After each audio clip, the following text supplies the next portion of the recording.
आज हम सभी व्युत्पत्ति की ई पाठशाला में परमाणु की संरचना, स्ट्रक्चर ऑफ एटम के कुछ नए कंसेप्ट्स पढ़ेंगे। तो हम देखते हैं अपना पहला कंसेप्ट, जहां पे हम wave nature of electromagnetic radiation के बारे में बात करेंगे। तो यहाँ पर बोला जा रहा है कि जो इलेक्ट्रॉन है वह विद्युत चुंबकीय तरंगे उत्पन्न करता है। यहाँ पर बच्चों हम देख सकते हैं कि हमारा इलेक्ट्रॉन को जब हम विद्युत एवं मतलब electric field and magnetic field में रखते हैं तो क्या क्या चीजें वहां पर उत्पन्न होती है। जब इलेक्ट्रॉन को आप इलेक्ट्रिक फील्ड और मैग्नेटिक फील्ड में रखते हो तो वहां पे रेडिएशन उत्पन्न होती है। तो हम इसे समझते हैं क्या होता है रेडिएशन। मान लीजिए जल में जब आप एक कंकर मारते हो तो आपको वहां पर वेव्स फील होती है, आपको वहां पर तरंगे फील होती है। लेकिन इलेक्ट्रॉन के समय हमें किसी माध्यम की जरूरत नहीं होती है। जैसे यहां पर आपको जल आपका माध्यम है, जबकि इलेक्ट्रॉन के केस में ये वैक्यूम या निर्वात में भी गति करता है इलेक्ट्रिक फील्ड और मैग्नेटिक फील्ड में। यहां पर विद्युत चुंबकीय तरंगे, जिसे हम इलेक्ट्रोमैग्नेटिक रेडिएशन भी बोलते हैं, उन्हें किसी माध्यम की जरूरत नहीं होती। वहां पर तरंगे बिना माध्यम के ही उत्पन्न हो सकती हैं। अब हम यहां पर देख सकते हैं कि यहां पर विद्युत क्षेत्र घटक मतलब आपका इलेक्ट्रिक फील्ड और चुंबकीय क्षेत्र घटक मतलब आपका मैग्नेटिक फील्ड। यहां पर जब सारी चीजें जैसे आवृत्ति, गति, आयाम, तरंगदैर्घ्य मतलब आपका लैम्डा, फ्रीक्वेंसी, स्पीड, सारी चीजें सेम हैं, लेकिन फिर भी इलेक्ट्रॉन इलेक्ट्रिक फील्ड और मैग्नेटिक फील्ड में एक दूसरे के लंबवत बोले मतलब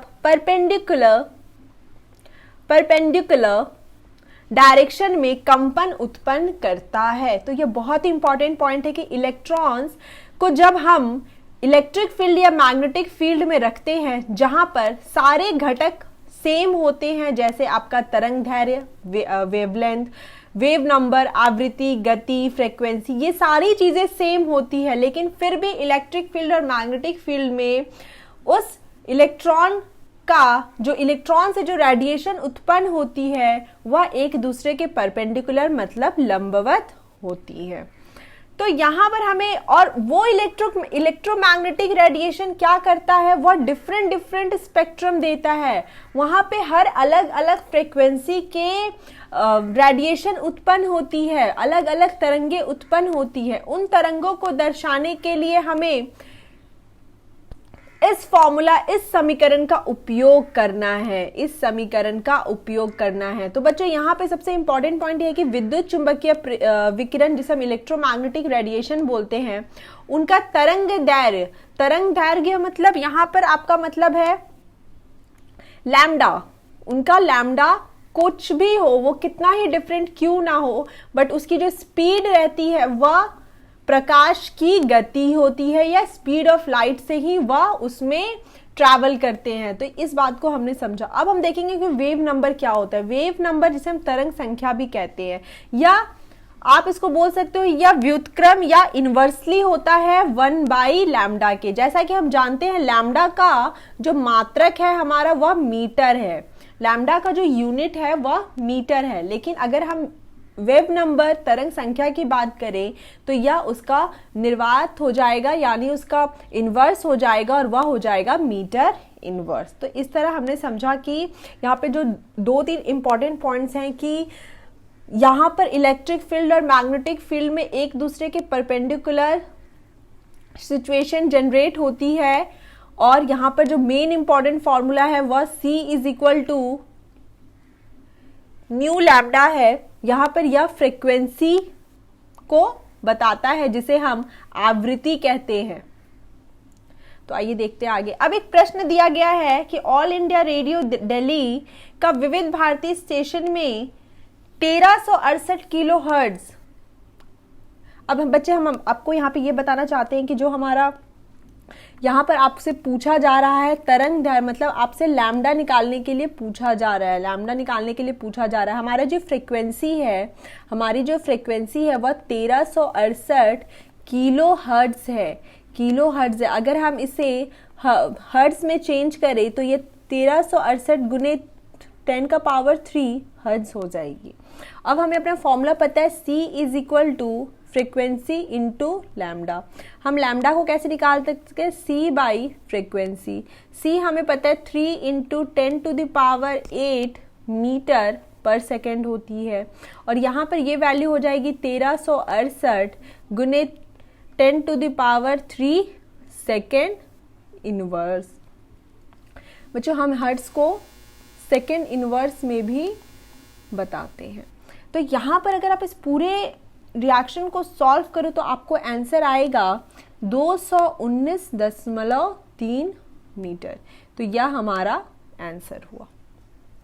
नेक्स्ट प्रश्न देखते हैं। यहाँ पर आपको बच्चों, यहाँ पर आपको सभी का लैम्डा वैल्यू यानी तरंग दैर्घ्य दिया हुआ है। यहाँ पर आपको तरंग दैर्घ्य दिया हुआ है, तो हम क्या करेंगे, सबसे पहले हम सभी की फ्रीक्वेंसी मतलब आवृत्ति को निकाल लेंगे। हम सभी तरंग दैर्घ्य की आवृत्ति को निकाल लेंगे, क्योंकि यहाँ पे आपसे आवृत्ति पूछी गई है, आपसे आवृत्ति पूछी गई है। तो क्या करेंगे, हमें पता है कि C is equal to frequency into आपका वेवलेंथ होता है, तो यहाँ पे आवृत्ति गुने तरंग दैर्घ्य। तो हम क्या करेंगे, frequency is equal to C by lambda.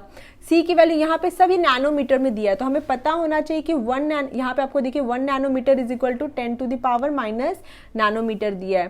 तो अगर हमें 3 × 10⁸ हम 400 नैनोमीटर को मीटर पर सेकेंड, 400 नैनोमीटर को अगर मीटर में चेंज किया तो 10⁻⁹, और इसकी वैल्यू आपको आ जाएगी 7.5 × 10⁻14 सेकेंड इनवर्स, और इसे ही हम लिखते हैं 7.5 × 10⁻14 हर्ट्ज।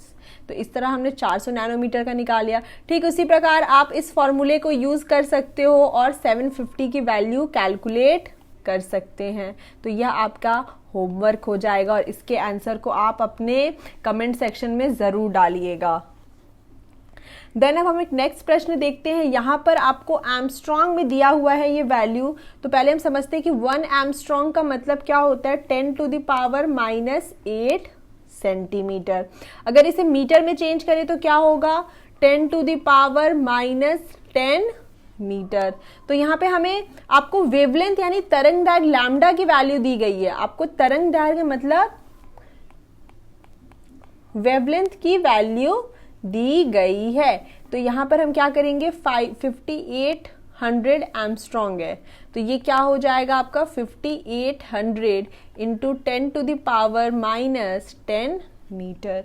अब आपको यहाँ पे क्या करना है, तरंग संख्या और आवृत्ति निकालनी। आवृत्ति के लिए हम ये फॉर्मूला यूज करेंगे, C बाई आपका लैम्डा तरंग दैर्घ्य। तो ये हो जाएगा 3 × 10⁸ 5800 × 10⁻⁻10।